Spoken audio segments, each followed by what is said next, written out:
All right, so I know this is a lesson that you might need to see a couple times, so I'm going to record this video. That way, if you get stuck, you can obviously watch it.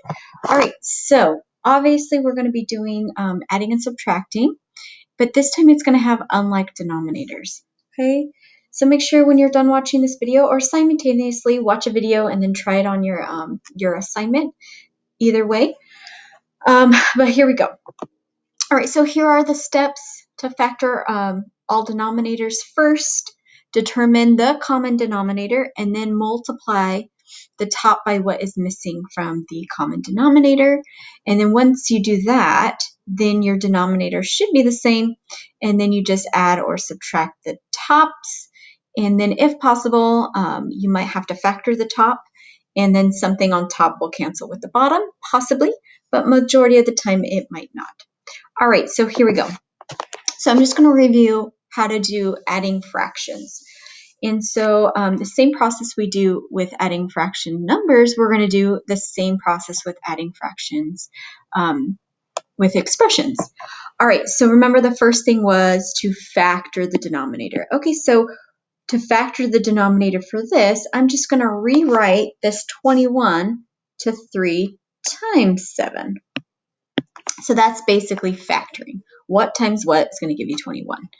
And so now what we're going to do, I'm going to go ahead and rewrite it. So I'm going to put 4 over 7 plus 5 over 3 times 7.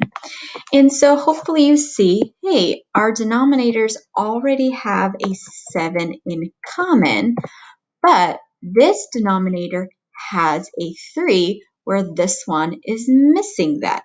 So we know we're going to have to take this fraction to get a common denominator and multiply the top and bottom by 3. And it's fine multiplying the top and bottom by 3 because that's really all you're doing is multiplying by 1. And multiplying by the number 1 is not changing that fraction. All right. So hopefully you realize, hey, this denominator has a 3. That's why here we need to multiply top and bottom by 3.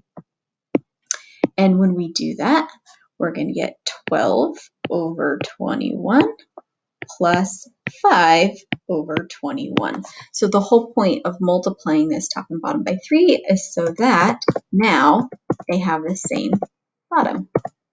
And since they have the same bottom, that means they are in love. So we're going to go ahead and we're going to add those tops together. And so 17 plus 5, so 12 plus 5 is going to be 17 over that same denominator. So don't add the bottoms, you only add the tops. And that is that fraction. All right, so now let's do that exact same idea, but this time with expressions. All right, so I'm going to go ahead and factor the bottoms. So here, this is going to be 3 times 7 times x.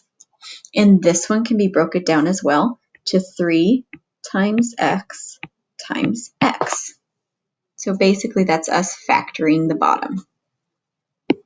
And I'm just going to go ahead and rewrite it. And make sure you look, hey, it says what are we going to do to these things? We need to add them together. So we are adding them, not subtracting them. Alrighty, so I'm just going to rewrite this. I'm going to write 2 over 3 times 7 times x. And then we're going to add 5 over 3 times x times x. So why do we do this? We do this so we can see what the denominators need to be.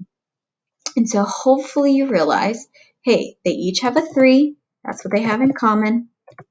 And they each have 1x. That is what's in common.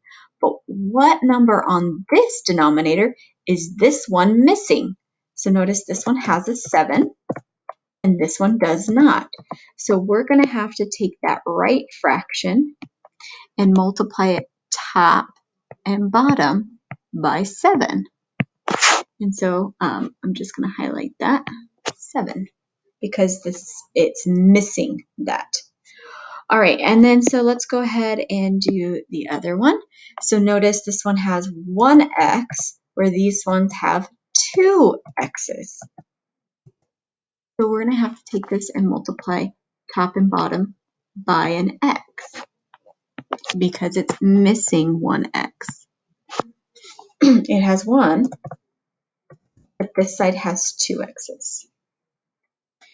All right, and now we're going to go ahead and just multiply the tops. So x times 2 is just 2x over, now what does this become? Well, 3 times 7 is 21, and x times x is x squared. And we're going to do the same thing over here. 5 times 7 is 35, over 3 times 7 is 21, and x times x is x squared. So hopefully you realize now they have a common denominator. Since they have a common denominator, they are in love, and you're going to combine the tops over that same denominator, 21x squared. Now, be careful. This is a 2x, and this is a 35. They are not like terms, so we actually can't add 2 plus 35. We're just going to rewrite it, 2x plus 35 on top over that one denominator. All right, let's kick it up a notch and let's do now subtraction. So instead of adding, we're going to subtract. And so let's review, how do we subtract fractions? So I'm going to go ahead. You know what? Let's just stop this video here. Why don't you guys try this yourself and then watch the next video to help you.